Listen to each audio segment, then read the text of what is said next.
guys, don't forget to tag 3 of your friends who will be winning 700 wild cores. All you have to do is mag-tag kayo ng friends nyo, share nyo tong stream namin on public, like nyo na din yung page namin, and hashtag sa comment section, LA Women Rising. Yes, and definitely very, very excited ako sa going into this series. NexPlay Tempest, sabi nga natin, is the reigning queens for the female pro teams, actually in the C region. So definitely sobrang exciting na makita sila dito sa tournament. Plus, makikita pa natin yung mga iba't ibang talents coming in from this female team sa sumali. So let's see if there is gonna be some contenders to the crown, diba? There is. Nakita ko naman yung mga sumali ngayon, mga bigatan pa. Patikim pa lang to for the Liga Adarna. As you can see naman, kahit sobrang aga bakbakan agad no? Taga na pa energy ako dun. Sabi ko, solid. Solid talaga yung ginawa dun ng Kaisa and Lux. Usually, hindi Lux yung nag-i-support sa mga rank games. Nakita ko sa comment, sabi, RG ba to? Parang, ewan ko, ganyan. Pero sa mga rank games, ganun din ka-intense. Kaya naman, enjoy tayo mag-Wild Rift for the second game. For the Wildcats pa din. And NexPlay, tingnan natin kung may ma-improve ba doon for the Wildcats. I think they need some ADC here. I mean, may ADC na sila, pero si Ezreal. Pero I think more on independent ADC like mga Kaisa, ganun. Kasi nung naiwanan siya ni Brom, doon siya na 2-0 talaga ni Chabi, and we have to protect their core. Para yung ginawa dito ng NexPlay. Yes, definitely. Makikita naman natin doon actually. Pati sila Julian. Sobrang galing actually ni G tipong every time he uses the binding light, nakakuha siya ng target.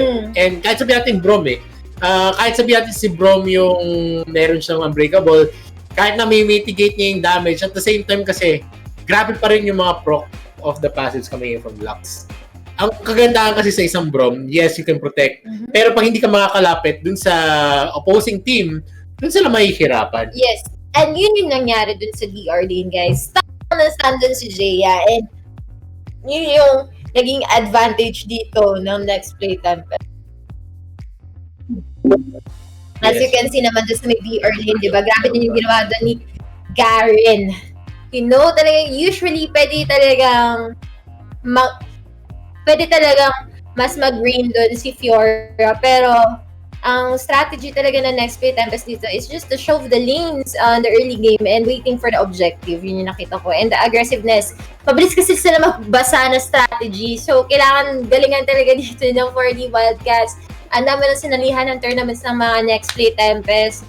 Unang tournament pa lang, diba? Even dun sa finesse na kinasko, nandun na agad sila. So, looking forward for these girls. Actually, the 4D Wildcats na mag-improve pa for their second game. Kasi round robin to, diba? Round robin ba? Or actually, hindi. Best of 3 talaga? Best of 3 talaga. Okay. So, going back, so tingnan na lang natin kung ano mangyayari sa best of 3. Pero before we officially begin again on the round 2, we would like to thank again our partners in making Liga Adarna possible. Liga Adarna Season 3 Women Rising is co-presented by Smart Communications Incorporated, the Philippines' leading wireless provider, and it's powered by ePayment Entertainment. Yes, the best internet provider. Guys, smart lang malakas. And also, di ba, meron silang bago ngayon yung double up, yung Giga game. So, 2 gigabytes yung makukuha nyo doon for the Mobile Legends, Call of Duty, and League of Legends, Wild Rift, and FB Gaming. So, pwede nyo din panoorin yung mga favorite streamers nyo, diba? Libre na yun dun sa bundle na internet na yun. Kaya ano pang inaantay nyo, guys? I-download nyo na din yung Giga Life app or use *123# and choose free games. Choosing double giga. Double giga. Yan. Yung dating spiel ang nasabi natin. Pero tignan natin yung mga nanonood dito. Nakita ko nandito yung Wild Rift hanggang magulang. Nakakatuwa naman. Nag-aantay ng mga pag-giveaway. Kasi ako medyo na ako hindi ako masyadong nag-i-stream ngayon kaya wala kayong giveaway. Dito kayo umasa ngayon sa Liga Adarna because you'll be having 700 wild course. Itag nyo lang yung 3 friends nyo. #LA Women Rising. Make sure public to post ito. Syempre, titignan nila. Like nyo na din yung page to support us, diba? And then, din si Angelica Carriedo. Nakita ko si Joshua Carriedo. Angelica Cortez, which is Miss Honey Glaze na nagka-cast ng Valorant, diba? Yes. Definitely. This month kasi hindi lang Wild Rift yung ating showcase. We're showcasing also the Valorant in the Precision series. So, syempre makikita pa rin natin dito ang ating mga magagaling sa FPS. But at the same time, today is gonna be for the Wild Rift. Yes, so, every weekend, diba? So, every weekend. And makikita natin dito talaga yung mga magagaling teams because we only have 16 teams and it is a single elimination, a best of 3.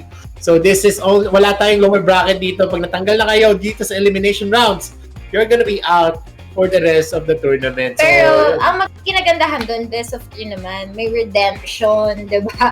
So shoutout si Joshua Carriedo. Ayan, isa yan sa mga one snap natin na team sa Wild Rift din. Nakikita ko dito yung mga solo queue din na sumasali, sila Junel. Actually si Junel, yung nakikita ko dito, sabi niya, better support wins. Naniniwala ka ba doon? Sabi ni Junel din kanina sa comment section. Syempre, alam mo dito sa, there is, hindi naman natin pwede sabihin na, yes, top level play naman yung NexPlay Tempest. Pero, hindi naman hindi porke na natalo sa isang game yung isang duo, it means na there's a par. Syempre, depende pa rin yan sa situation. And alam natin na magaling ang NexPlay Tempest in grasping those situations. Lamang na lamang sila dito sa experience. So, hindi pa natin pwede sabihin, maybe in the mechanical skills, they are on par. But at the same time, experience really comes to play. Yes, team fight nga naman. And yun na nga, mga bawang clinks, ibigay na natin kay Kuya Sh1n Boo. Hopefully, hindi na muted, no, mga kaibigan. Pero okay lang yan. Next level shoutcasting kasi, no? Yung analysis ko kanina through telepathy ko talaga sinunod sa inyo. Kaibigan, so, we go get game number 2. Sinabi ko lang kanina last ng NexPlay. Yun lang. Pero yun, Jaya fanboy, no? So, ayun mga kaibigan, you have Camille here for NexPlay. And actually, reviewing the bans, kung di ako nagkakamali, there is that Diana plus Gragas ban yata. Kung di nagkakamali mula sa side ng D4. Okay, ayun. So, the second ban would be, Gragas sa side ng NexPlay. They still want to remove that flexibility of the Gragas. Tapos, sinagot to ng Kaisa at saka Diana, no? So, Diana ban. Ladies and gentlemen, let me know kung muted na naman, mga kaibigan. You also have Akali, no? Para sa side naman dito ng NexPlay underban. So, that allowed for the Camille to be popping up, no? Kaisa nga, binanding kanina, so that's a good note. Ladies and gents, and we won't be seeing the Kaisa, so maybe we get defaulted to the Corky, to the Ezreal dito. Wala pa namang ADC yung side ng 4D, no? So, ang kakaiba lang, nung sumagot ng Camille, dapat para sa akin Galio man lang, Galio or Ziggs, no, sa kabila. Pero they really love their Fiora, and they went with the Rakan. So, I'm not so sure about the drafting approach dito ng 4D. I cannot but feel na kung ano yung preferred nila, kung ano yung komportable sila, yun yung pinili nila, which is totally okay naman. Okay naman as a team. Pero in terms of competitive, considering the other team, ano na talaga you'd want na okay ka sa sarili mong draft. Not to mention, hirap yung kalaban nyo dun sa draft nyo. Kasi sa draft pa lang guys, itong screen na to, naglalaban na po lagi ang mga teams, no? So, you got the Ziggs, Lux, still good back range dito mula sa side ng NexPlay. And I'm not seeing any heavy assassins, no? Any heavy dives mula dito sa side ng, ng team 4D. You get Rakan, yes, you got Rakan, you have Amumu. Pero trust me on this when I tell you na kahit Rakan or Amumu might not be enough to get the catch onto the Lux and to the Ziggs. There is without doubt kayang ka-outrange, no? Wala pa within the initiate range ng Rakan or Amumu. Hindi pa rin ng Amumu ng Lux plus the Ziggs. You also have the Corky. So you have a lot of books coming in mula sa side dito ng team NexPlay. That's how they will play it out. Ang siguro gusto ko dito sa 4D is that they have a really good Seraphine. So, the Seraphine pick is good in a sense that it can touch the backline, no? So, there is that. Anyway, guys, let us see how it will all pan out para sa side dito ng Team 4D. 1-0 na para sa NexPlay. And I'm really worrying, no? Sana, piling ko ito kung ganito yung composition nyo, focus on one lane na lang. Focus on one lane muna para against the side of NexPlay, no? Try to snowball one lane. Maybe the Fiora lane, no? Nag-aalala din ako sa Misfortune pa. If the Camille dives, if the Jarvan dives, there's just a lot of option to, Kobehan, yung sino man na makakasalo ng Cataclysm. Like, how can you escape this? Diba?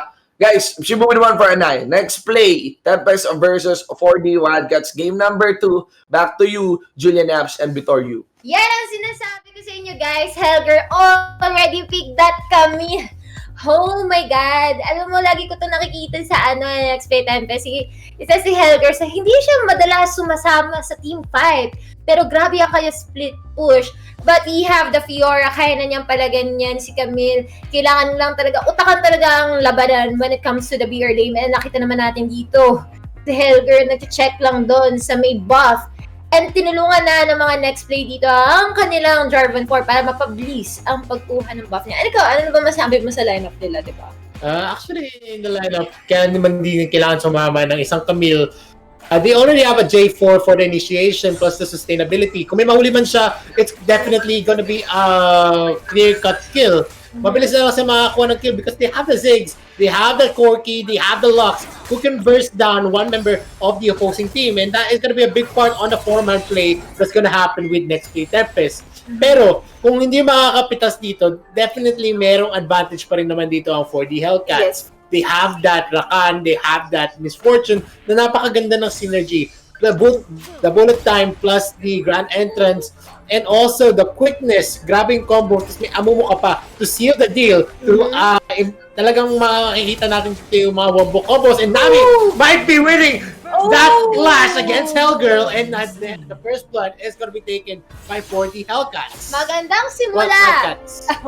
4D Wildcats, yes, diba? Wildcats. Naalala ko High School Musical, diba? Yung Wildcats. Pero napakaganda simula dito for the 4D Wildcats kasi naman they got that first blood onto the BR lane. Ayun nga yung sinasabi dito ni Vittorio, may chance talaga yung 4D Wildcats because you have the Amumu. Paano kung masan lahat yun ng Amumu, diba? Pwede na, sunod-sunod na yung laban. Plus, the crowd control of the Rakan, guys. Ngayon lang ulit ako nakakita ng support ni Rakan. Kaya I'm very much excited for the 4D Wildcats kung meron ba may improve dito sa bagong lineup nila. Diba? And you're taking in that Scuttler. Napaka-important yan sa early game, para naman mag-earn kayo ng vision para hindi din kayo mag-gank ng opposing team nyo. So, ayun, medyo my favorite part, pixel art, diba? Yes. Definitely. Makakita tayo dito. The Scuttlers have been secured by both sides. And there is gonna be skirmish here. Dea is gonna take a turret fire. Plus the grand entrance gets a hit. They might be able to get Gia, but it was not enough. Yes, that was not enough. Buti na lang may crowd control dito for that Rakan. Dahil na-save niya si Misfortune, according to Sh1n Boo, worried siya sa Misfortune dito. Kasi there's no escape for that Misfortune unless na mag-stasis siya. Yung mag-zone niya siya dito para hindi siya ganun pasukin dito ng J4. They're going for the reset. Pero nakita natin na Angela Lila going in! Hindi na siya, na-save pa rin siya ng isang Rakan, but hindi naging successful yun. Uy! Si Jaya gusto pang sumungkit ng stun, pero itutuloy pa rin ito ng NexPlay Tempest. Tignan naman natin, go ahead for that. Here comes the bullet range, pero pumamatay na naman doon ang isang Misfortune grounding combination with the Jaya, the stun, flash out has been commit here at nakuha pa rin nila ang objective nila to get that Misfortune for the Hellcats. 4D Wildcats really needs to be more faster in responding, diba, in their teammates. Yeah, definitely. And I feel like that was an overcommitment on the side of NexPlay Tempest just because they went in without the light binding of Lux hitting Misfortune. And that is going to be a bad fortune for the members of NexPlay Tempest just because they were not able to connect the skills that they meant for the Misfortune. And that was going to be disastrous, definitely. And they overstayed. Yep, they overstayed. Actually, they really want to get that Misfortune, but look at that combination again for that Jaya. ibang class because there is awards there. Pinagkukumpulan na dito ang side of 4D Wildcats. They wanna go and start that break. Ngayon, sila na ang nangunguna and very much aggressive. Here comes the sweeping lens para lang walang vision dito ang NexPlay Tempest. And dito sa gilid, ang Angela Laylay. Here comes the shield coming from the gym. Look at that! 2-man stand na naman pinasok mo dito ng isang G4. Nagkakagulo na tayo sa isa na nagbabakbakan. Here comes the ultimate of that Rakan.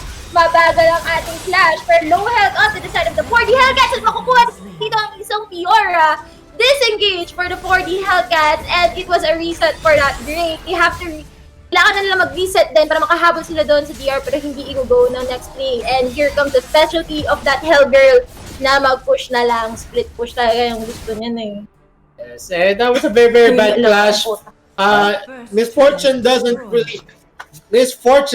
really have any ultimates ready on that clash. So I felt like it was premature. Hindi ba nila kailangan mag-commit for that Dragon Clash, but they did. And alam natin na it's a very, very slow kill for that Amumu. Amumu doesn't really have a lot of synergy, especially in taking those objectives. Ang kaya ng Amumu is to set a macro play, getting and hitting most of the members of NexPlay Tempest. And mahihirapan siya because only Jarvan the Fourth was in the frontal and napilitan siyang gamitin ang Curse the Sad Mommy sa isang member lang ng NexPlay Tempest, and that enabled Chabi to get into a position. This might be a steal, pero na-secure pa din dito ni Amumu. And the bullet time is that we connecting to only Hellgirl, and look at the damage being done by that Hellgirl, disrupting most of the backline. And that is definitely going to be a NexPlay win. Pero they were able to secure the Dragon on the side of 4D Wildcats. First pick that hindi pa rin natatapos onto the middle lane even though there is a Rift Herald. They're going to push mas matigas ang turrets kapag madami nagpupush pero hindi magpapapigil dyan ang next. Hey, look at that again from that Jaya, guys! Natigok dun ang Misfortune. And they're going in for the objective. Alam mo, pumapalag dito ang 4D Wildcats. Nakikita naman natin yung score, 6 and 5. Kayang-kaya. The response rate of the 4D Wildcats, gusto ko to kasi agad sila pupunta sa objective eh. Hindi na sila nagpapapigil pa and there's gonna be a reset for that Chubby. Pero babantayan na nila ang Rift Herald because they need to get this para mapabilis din ang push nila. Dahil na-push nga naman yung middle turrets nila, diba? Pero Angela Laylay and the combination of that Lux naman ngayon. Oo, tignan mo naman kasi yan. Ang matindi kasi dito ay ang pagsindi ng isang Lux with that life binding. Kung hindi lang siya nakapag-stasis using that Zonya, definitely it's gonna be disastrous for them. And pag nawala kasi dyan si Serafina, hindi nila magagawa ang combo nila with the Curse of the Sad Mommy quickness and the encore combos coming in from there, hindi sila makakapag-secure. But as we see here, the damage is already being done by most of the members of the NexPlay. Gia finishes off that Seraphine, nakapasok din si Amu with the Curse of the Sad Mommy. Pero, na-secure pa rin dito ni Jarvan the Fourth. Meron siyang Guardian Angel, hindi siya takot-takot. Makuha na ng isang kill just because of the revival. But that is definitely gonna be a win. 5v4 win by NexPlay Tempest. Sa lahat ng mga nagsusupport dyan, ma-motivate na kayo kasi nakikita nyo naman si Jaya. Very on point of that stun. Ako talaga, kinilig ako doon sa Rift Herald. Grabe yung Angela Laylay doon. Talaga yun din yung specialty niya nung nag-show match kami talaga naman to. The frontliners talaga si Angela Laylay. Kaya isa yan sa mga items yung talaga GA talaga yung inuuna niya.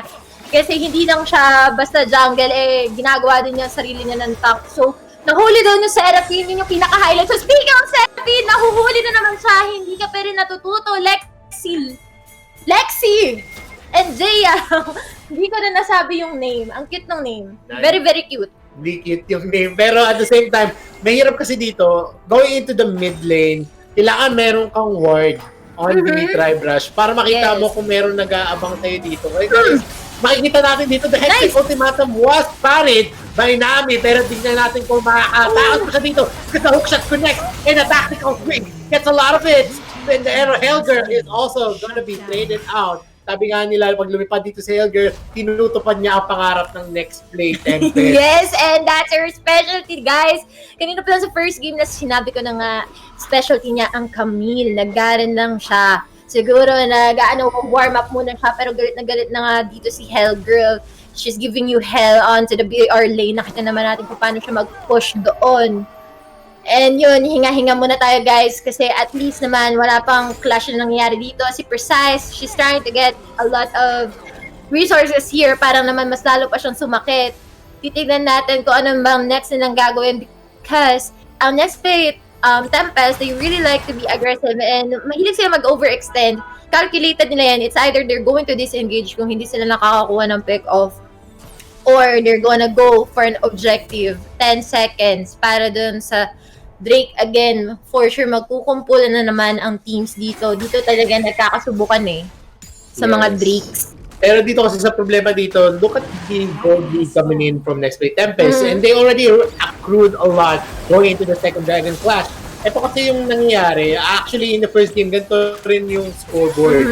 So, this is gonna be hard. Enko is gonna get a 2-man hit, but at the same time, look at the damage trade coming in there. Because of the side money, gets a lot of hits, but that is not gonna connect because the bullet time is it's very late going in and it didn't connect to a lot of the members. But at the same time, Nami is causing havoc into the backside. Nami, let's see if it's gonna win that trade. Pero Chabi uses the shadow to avoid most of the damage coming in from Nami, and that is already a definite win for the NexPlay Tempest, and Precise is definitely gonna fall down also.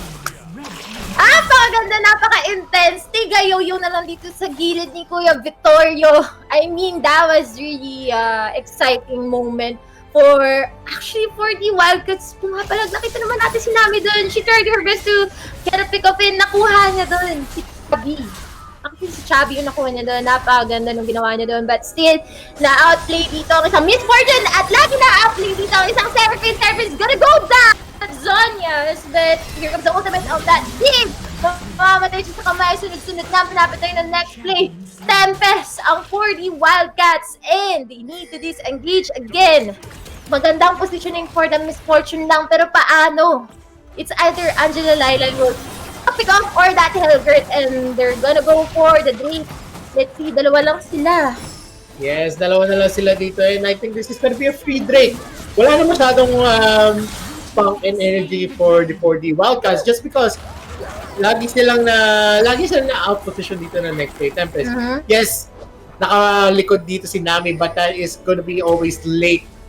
Tapos tuwing nagka-Curse of the Sad Mommy, walang bullet time na makikita from the misfortune. Laging late yung kanilang connect. Yes, may encore kayo, may Curse of the Sad Mommy, pero at the end of the day, you need to connect those skills para maging effective.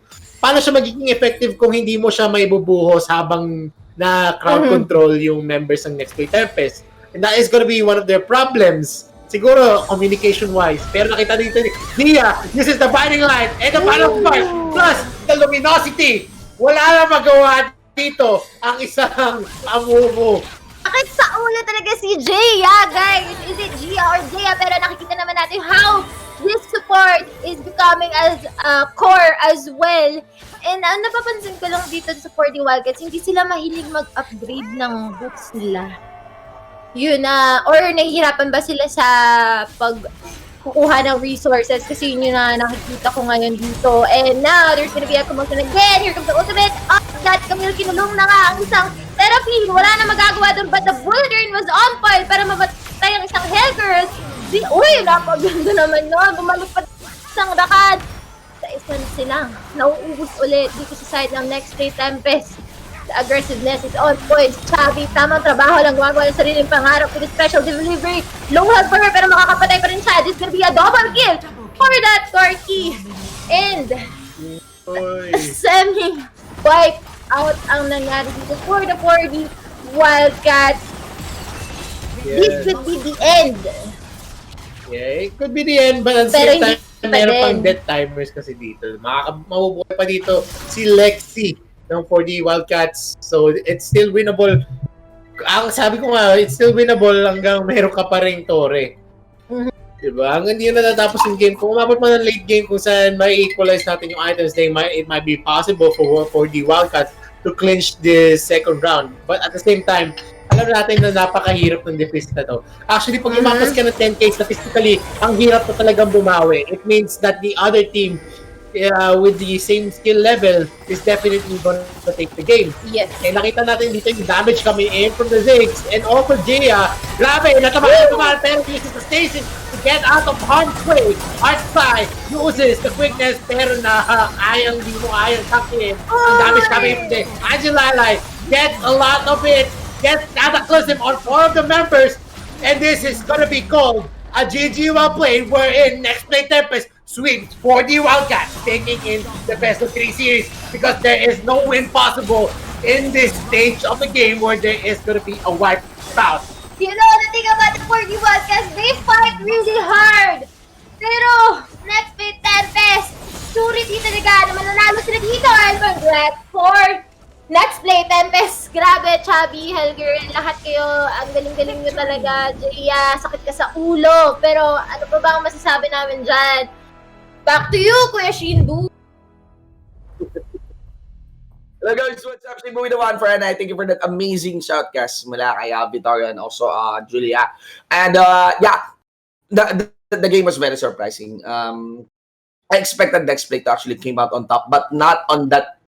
In a way, nag-escalate na lang yung mga later parts, like yung last 3 team fights, no, in favor of NexPlay. Pero the mid-game fights, no, there were so many moments that we'd want to jump from our seats, no, especially in watching that. Kasi, ang taas din ng pain na dinideliver dito ng mga taga 4D. For the most part, pa nakakuha ng kill dito was of Precise and even Nami, who are crucial members din talaga, no? Parang good members to actually snowball sa side dito ng 4D Wildcats. If you look into the charts, makikita mo dito na hindi biro yung dinadalang damage din ng mga taga 4D Wildcats, no? It precises that a whooping 17,800 damage. Isama mo na rin dito si paring Nami, no? Well, si Nami has minimal damage, pero I think she's a high impact player in a sense that she has established good pressure and finally arriving onto the team fights when it matters. Not to mention si Lexilor din. Ang pinakaalala ko lang, kaya rin siguro naka-damage ng ganun kataas sila Lexilor tsaka si Precise dito was because of NXP's very aggressive playstyle.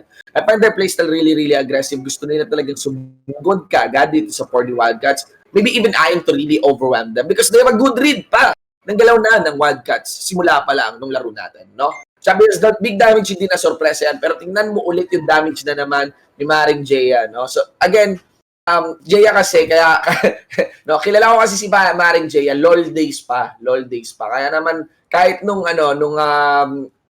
medyo downtime ng LOL PC days, si Maring Jaya is nagko-compete na talaga sa paglalaro ng LOL PC. And look at their performance na naman dito sa Lux, 15,799, diba? Kundi lang talaga meta yung Lux ngayon, no? I could have made a meme out of that na parang bida Lux. Pero ano talaga malakas talaga yung Lux ngayon Pero the idea of the shield, of the luminosity, and not really of the luminosity, prismatic barrier. The prismatic barrier, ladies, luminosity pala yata yung passive niya. Prismatic barrier on the idea that it really works well with the harmonic echoes. Feeling ko talaga may tweak na lalabas para kay Lux dito. And again, kung may kulang man sa charts natin, it's actually the count of crowd control. There's enough crowd control dito na i-drenap ni Jaya when it matters also. Now, you look into the graph, no? Sabihin natin kung bakit napaka-erratic. Look at the graph. Maraming moments ng plateau, no? Yung moments of plateau, ibig sabihin nun, hindi tuloy-tuloy yung pag-snowball ng NXPN. Gaya nga nang sinabi natin, even if it's 28-9, there are kills secured there by the members of 4D Wildcats. But the thing here is that it didn't translate towards any heavy objectives. You get kills, you'd want to exchange that for turrets, for push, for minions, for vision, no? In the moments na nagpa-plateau, nagpa-plateau yung lead dito ng NexPlay, when we say plateau, pumapantay, hindi umaangat, ibig sabihin nakakasagot ng maayos sana yung Wildcats. And ang problema lang, whenever they are able to answer, nakakarating din kaagad yung NXP dito. I think NexPlay, if you, kung pwede pala yun sa studios natin. Kunyari ma-compare natin yung previous game 1 to the graph of previous game 1 to the graph of game 2, you can actually see na mas makapal yung area ng NexPlay's red lead kumpara dito sa NexPlay's blue lead. And that is a clear indicator or like a very easy way to look na NexPlay has been very aggressive on this game. Medyo naging lightweight yung approach nila. I really feel na hindi pa to yung full strength talaga ng NexPlay Tempest. Whereas for team 4D Wildcats, even though NexPlay maybe have went for a very undisciplined, less disciplined approach dito sa laban nila. I think for the Wildcats could really tweak up on their draft, on their performance, on their micro. I think nakakabilib kasi nga halos, alam mo yun, may mga moments na talagang mananalo sila with NexPlay na again nga napaka-exciting tingnan. Pero NexPlay won by an inch and I think sinadya rin talaga ng NexPlay. So ibig sabihin nun, may galaw talaga yung team for the Wildcats. Pero yung draft, they need to maybe review their drafts here, especially in giving away strong picks against their opponents. No, even sa bans, hindi enough yan. You also have to utilize your picks to really deny your opponent. Then, ayun nga, add more champions to your pool. After adding more champions to your pool, see that composition and how it works. It's not about building compositions for Wild Rift kasi every 2 weeks nagbabago yung meta or mayroon talagang major changes na nangyayari sa Wild Rift, but rather on the discipline, on what to look for on a composition. Nonetheless, it's a GG well played. It's well done pa rin para sa side ng 4D Wildcats. And of course, within our expectations, NexPlay Tempest took the win on the series 2-0. So, yun muna para sa ating post-game, mga kaibigan. No? So many exciting matches pa para antabayanan dito sa Liga Adarna. Nabigay siya, siyempre, si E-Playment and E-Playment Entertainment for making sure that this tournament is possible. And also for getting Wild Rift para dito sa alam mo yan, institusyon ng female league sa Pilipinas. Ang Liga Adarna, guys. I'm Sh1n Boo for an eye. On behalf of Napz and Vittorio, will be back after a very short